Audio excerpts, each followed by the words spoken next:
Kisah Jenderal NATO, Masjidil Haram dan Harapan Persatuan Umat Islam Indonesia oleh Anton Permana dari Tanhana Dharma Manggarafa Institute.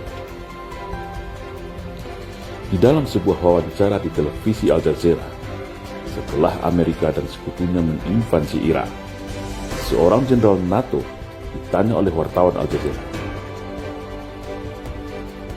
"Izin Jenderal, di layar televisi kami sekarang ini Anda bisa melihat prosesi 2 juta umat Islam yang sedang berkumpul di Masjidil Haram. Ada yang sedang melaksanakan tawaf, ada juga yang duduk dan melaksanakan sholat sunat. Sebagai seorang ahli militer, saya ingin bertanya kepada Anda, berapa lama waktu yang dibutuhkan untuk membuat 2 juta manusia yang berkumpul itu bisa berbaris dengan rapi dan serentak?"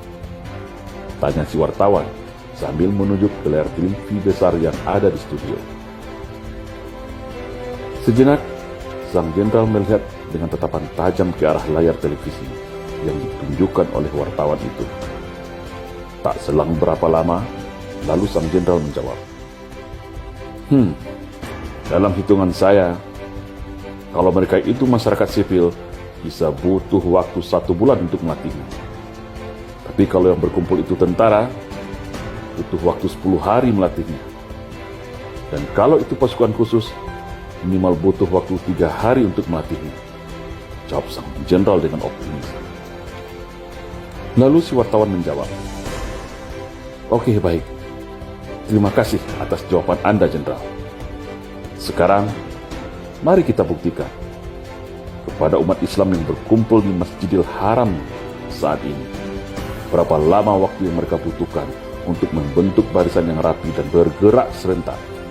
Karena kebetulan sebentar lagi sudah masuk waktu sholat Isya," jelas si wartawan kepada jenderal tersebut.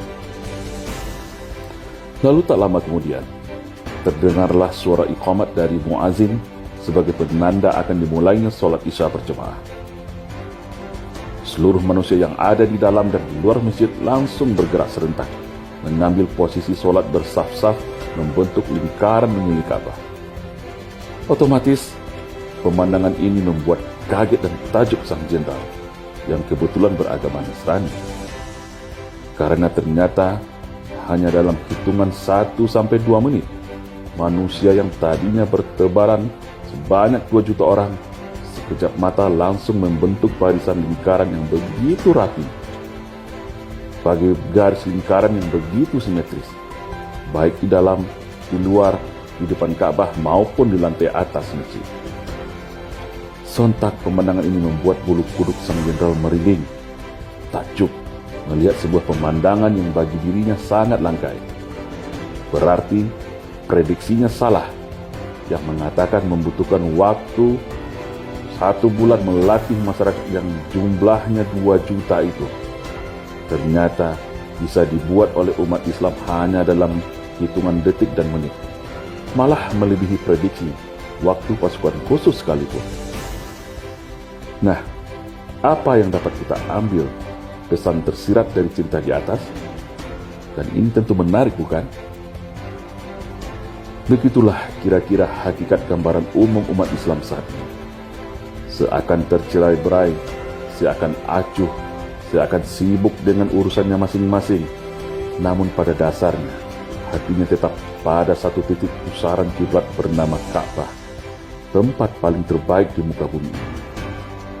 Seharusnya, kalau umat Islam sadar akan hakikat kekuatannya ini, hakikat bahwa sesama muslim itu bagaikan satu tubuh, maka umat Islam akan mudah bersatu padu dan bermental superior. Dan umat Islam Indonesia khususnya adalah penguasa sejati, bukan malah jadi korban penguasa.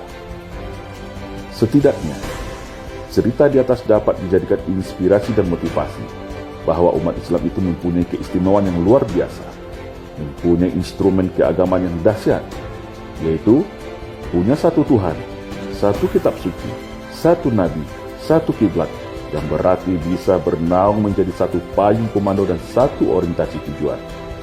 Makanya, di Masjidil Haram tadi, walaupun 2 juta manusia dari berbagai negara berkumpul dari semua aliran, tetapi Ketika komando iqamat dibacakan, semua serentak berbaris mengambil posisi, taat komando mengikuti sang imam.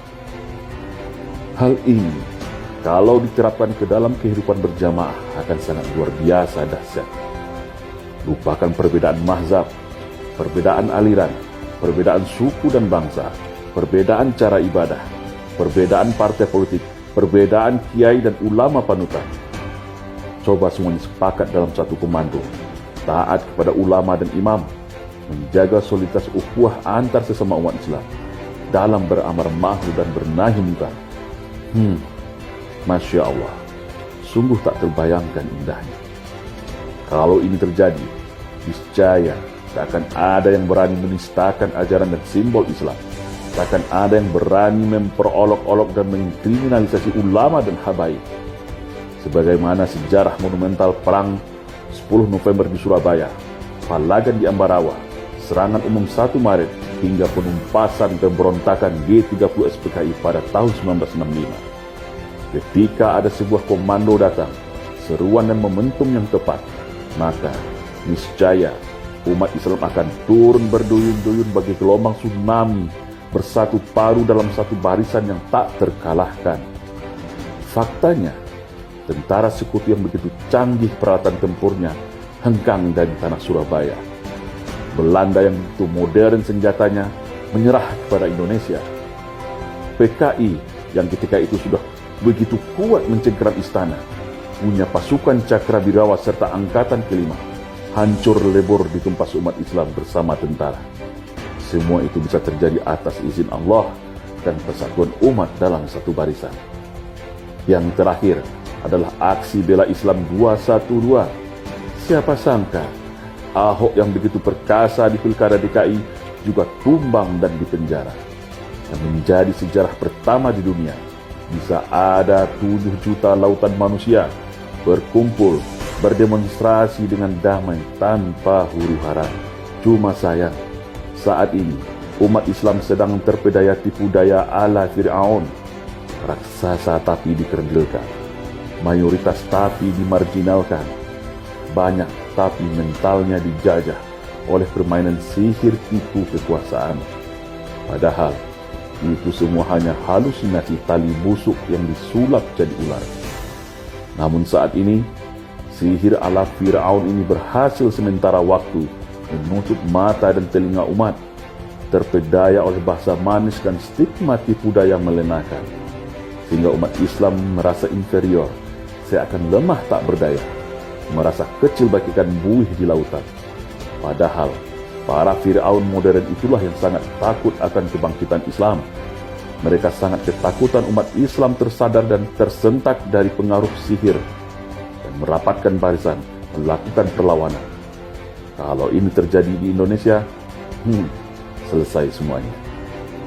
Begitulah gambaran umat Islam saat ini di Indonesia. Babak belur dihantam agenda Islamophobia, padahal mayoritas. Tapi yakinlah, diamnya umat Islam itu bukan berarti pengecut. Tertindasnya umat Islam bukan berarti bodoh. Umat Islam Indonesia hanya karena begitu sayang kepada negeri ini. Negeri yang didirikan oleh darah dan nyawa para syuhada, para pendahulu kita. Sampai saatnya nanti, pada sebuah titik puncak batas kesabaran, seruan itu datang, komando itu turun. Bumi pertiwi memanggil, insya Allah, wallahi, dalam sekejap mata, semua akan berubah siap tempur dalam satu barisan. Demi kehormatan agama, demi kedaulatan bangsa, sebagaimana barisan saf-saf sholat yang rapi di Masjidil Haram. Dan ketika musuh-musuh bangsa itu sudah terlalu bertindak kelewat batas, sebagaimana di masa penjajahan Belanda dan PKI di tahun 1965, maka yakinlah dengan segera masjid-masjid akan jadi pos perjuangan, pesantren, sekolah akan jadi medan pelatihan dan rekrutmen para pejuang, ulama-ulama akan jadi panglima, pendekar dan jawara akan turun gunung, santri-santri akan jadi laskar tentara. Uang, jabatan, harta dan nyawa sudah tidak dipedulikan lagi demi membela bangsa dan agama. Instrumen ini semua sudah ada dalam Islam. Wahdatul fikrah, wahdatul harokah, wahdatul tarbiyah, dan puncaknya adalah jihad fi sabilillah, yaitu kesamaan fikir, kesamaan gerak, dan kesamaan nilai, berjuang bersama-sama di jalan Allah dengan segenap jiwa dan raga.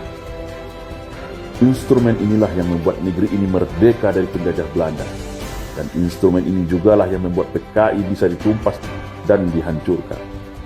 Ketika umat Islam ditindas, maka penindasan itu akan menjadi titik letup lahirnya sebuah gelombang perlawanan yang bisa menjadi momentum kebangkitan Islam agar menjadi tuan di negerinya sendiri, agar dapat berdakwah dan memberikan kebaikan kepada negerinya sendiri. Indonesia yang rahmatan lil alamin, tanpa korupsi, tanpa penjajahan, tanpa pengkhianatan, tanpa ketidakadilan, dan tanpa kesewenang-wenangan. Sejarah pasti akan terus berulang. Sejarah kejayaan negara Kertagama seperti Majapahit dan Sriwijaya yang gemilang, seperti Mataram, Samudra-Pasa yang cemerlang. Konsepsi negara Kertagama yang menjadikan agama mayoritas rakyatnya sebagai panduan utama selayaknya Pancasila dalam rumusan bernegara kita hari ini, yang bersanding indah dengan agama di bumi Nusantara. Insya Allah.